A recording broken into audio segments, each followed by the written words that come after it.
Hey everybody, it's Mike here from brew-juice.com. Today I'm brewing up that kit we got from Eckerview Farms down in North Carolina, the homegrown IPA. I've got my equipment set up. I'm starting to heat some water. I've got the grain sack open. I'm going to show you the recipe. I'm going to show you the grains. I'm just going to take some clips and put them all together for the brew session for the IPA. So I hope you stay tuned and check it all out. All right, brew dudes, here we go. Here you see my mash tun on the left side.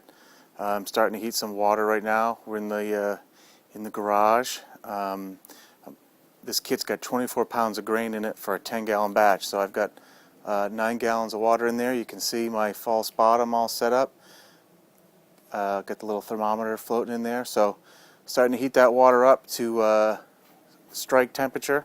Probably going to shoot for around 160. If I come in low, that's all right, because I used a direct-fired mash tun. So I'm going to hook up my pump in a little bit. You'll probably see that later. But try to get a shot of doughing in with the grain and getting the pump going, start recirculating. Try to get myself up to a mash temp about 154. Over here, this is just a secondary boil kettle I got, so I'll start heating that up halfway through the mash for my Sparge water. So, but let's take a quick look. So here's the recipe kit that we got from Eckerview Farms. See if I can do this without making too much of a shadow. So there you go. There's the basic recipe. It's got this pale ale malt, heritage malt, which is a little bit darker malt. Some of this Appalachian wheat, which is pretty pale, just like the pale ale malt. A touch of chocolate malt, and there you see we're going to start going down with some of the hop schedule. So Chinook and Cascade throughout the process. So here's what the kit came in. This is all the grain. So it's just a sack. Probably normally would probably looks like a 50-pound sack, maybe a 40-pound sack. But they just wrote on the front of it, a homegrown IPA. This isn't the official packaging for the kit in the future they told us about. But I've already got the bag open. Let's see if we can take a quick look inside at what it looks like.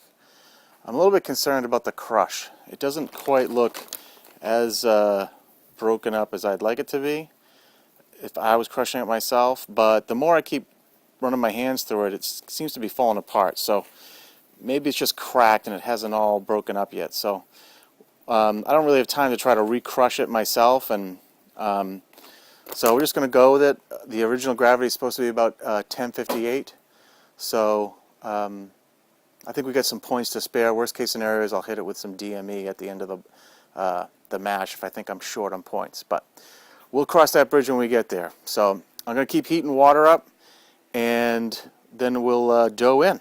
So hang in there. All right, just a few minutes out from doughing in. The water's heating up. I got my pump set up. You can see it coming out the bottom there. The pump's kind of hidden in that little wooden box. I just need some sort of stand to put it on, and then I rest it on top of this milk crate. Got my mash paddle ready, a couple buckets. Here's the tube. So the pump is recirculating, just kind of helps keep the water heating up at an even temperature. So there we go. You can see in there my Sparge ring, little round copper tube, some holes in it. Maybe we'll show you that a little better later on. But so there's the pump is set up. I'm recirculating the hot water right now, so it warms up a little faster, a little more uniformly. Then in a few minutes, we're going to start stirring in the grain.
I've mashed in. It's been about 15 minutes.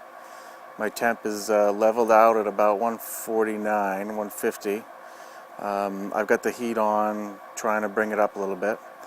But if you've never seen a direct fired mash tun in action, here we go. So you can see I've got the hose coming out of the ball valve from the bottom, going through the pump, and recirculating back up to the top. I use my mash paddle there just to kind of hold the tubing up so it doesn't kink a little bit. But I'll show you a little bit closer what it looks like. So I got the heat on really low. We get down there. See? Just got a little low fire going. That heats the mash as we go along here. And I'll keep an eye on the temperature and see where we're getting up to right now. I'll say it's about 149, 150 or so. So the recirculation keeps it from sitting on the bottom underneath the false bottom and scorching with the fire on. So it just keeps recirculating. You can see a light trickle on the surface there. It's my recirculation through the Sparge circle, Sparge arm. So we'll just keep an eye on this and let it go for 60 minutes, maybe 15 minutes or so, because I'm kind of mashing at a low temperature here. Unless I choose to ramp it up towards the end, we'll see what happens. Okay, here we are. I'm slowly sparging from the mash tun into the kettle. You can see I actually just moved my entire Sparge ring from the kettle, right from the mash tun right over into the kettle, and I'm slowly filling up. Now I'm batch sparging, so the total speed that I do this at isn't really terribly important for efficiency. You can see over here in the mash tun, that liquid is slowly draining out of those grains. And I'll just continue like that, nice and slow, and then I'll add my Sparge water, stir it up, recirculate, and transfer that to the kettle.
Alright, got the boil started. Everything's been transferred to the kettle. You can see I've already got the mash tuns out of here and I got it cleaned up. Hosed it out, got rid of the grains in my compost bin. So you can also see I've moved the pump over. Now the pump's on the bottom of the brew kettle. Same setup as before. Going up into a recirculation setup that I have. I'm recirculating the wort right now. I'll probably turn it off in a little bit. I just make sure I've got a good prime. But I don't want that running when the boil starts. It tends to collect bubbles in the pump head and I'll lose my prime. So just take a quick look. You can see it's whirlpooling around. That's what I'll be doing later, but with the chiller in place. But right now I've got about 12.5 gallons of wort in there. So looking good. Just waiting for it to come to the boil, and then we'll make our first hop addition. 2 ounces of Chinook. Okay, you can see I've got my rolling boil started. I like to boil for about 10 minutes before I add any hops, just to make sure I've got a good boil going and things are starting to roll. So here's my 2 ounces of Chinook whole hops from the EchoView Farm kit. I'll tell you, these things smell amazing actually. It's almost fruity and not the typical piney, resiny aroma that I would expect. So we'll see how this turns out in the beer. I'm looking forward to it. But here goes the first 2 ounces of Chinook into the boil. Hopefully when I add these we don't get some sort of boil over right away and have to drop the camera. Here we go.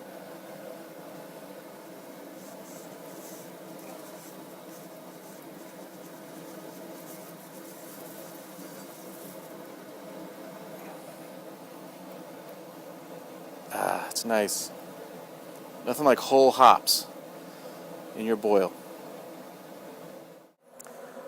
Okay, I got 15 minutes left in the boil. You can see those Chinook hops still swimming around in there, looking good. Now it's time to add, with 15 minutes left, 2 ounces of Cascade. Here are my Cascade.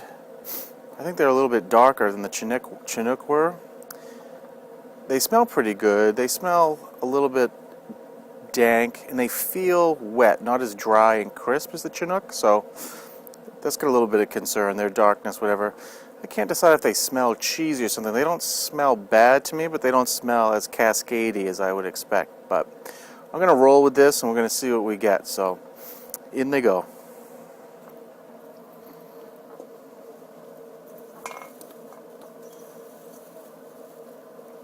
You may have also seen I dropped in a couple tablets of Whirlflock too, so that went in along with the hops.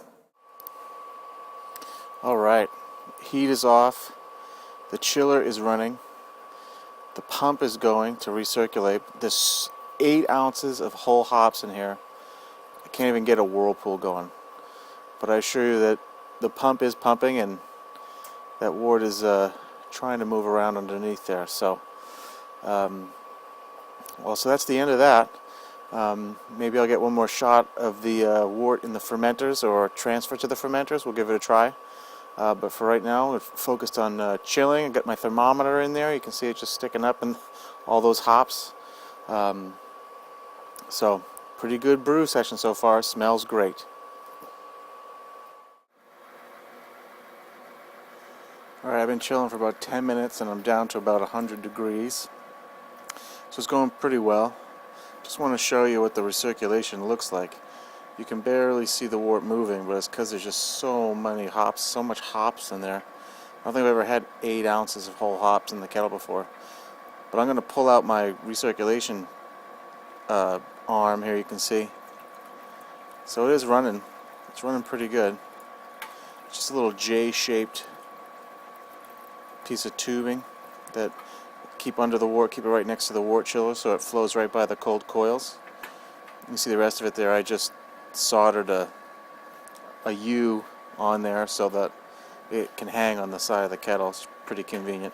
Then I just stick the rubber hose right on the end of it there. So got my 2 fermenters with some PBW. Those are clean. They were clean already. Just give them another hit of warm PBW. I got my buckets ready for cleaning the pump. This one has got PBW in it, hot PBW, and this one's just hot rinse water, so it's just plain water. And I'll put the pump inlet and outlet into this PBW one, let it circulate for about 10 minutes. And once I'm done with that, and I feel like I've cleaned the pump head out, I'll transfer to clean water just to get a good rinse. What else do I got going? You can see under my hose there, I've got boiling a little water in that Erlenmeyer flask, so that's to sterilize some water. I'll put some sanitized foil over the top of it when it's done and just let that cool overnight, and I'll use that water in the morning to rehydrate my yeast. So I'm going to pitch dry yeast into this batch just because I didn't have time to make a starter and I wanted to get the batch done, and I'm going to have 2 fermenters, so I figured I'll use 2 of my favorite yeast I'm really familiar with, which is Fermentis US05 and the SO4, so American and English ale yeast, into this decidedly American hopped IPA kit. So that's where we are right now, just waiting for the chill to finish.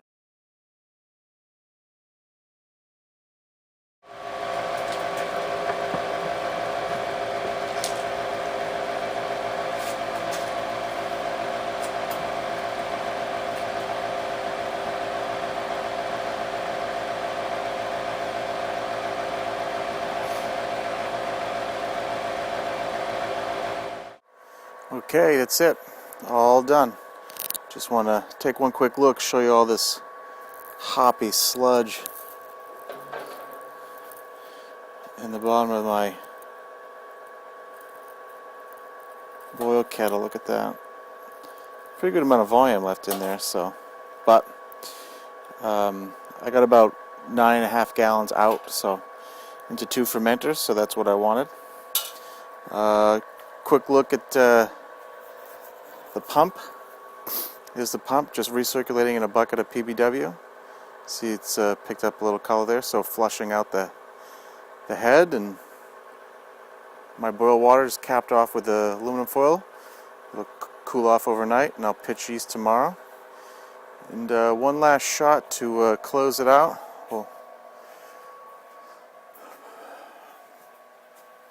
there we go. Look at how much brake material there's fallen out of those two guys, especially the one on the right side. So, but there you go. So just about 10 gallons pulled out of the kettle into 2 fermenters. Tomorrow morning I'll pitch the yeast.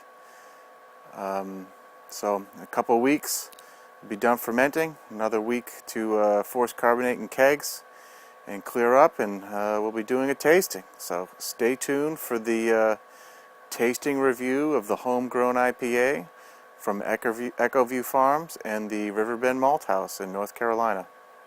Take care. Cheers.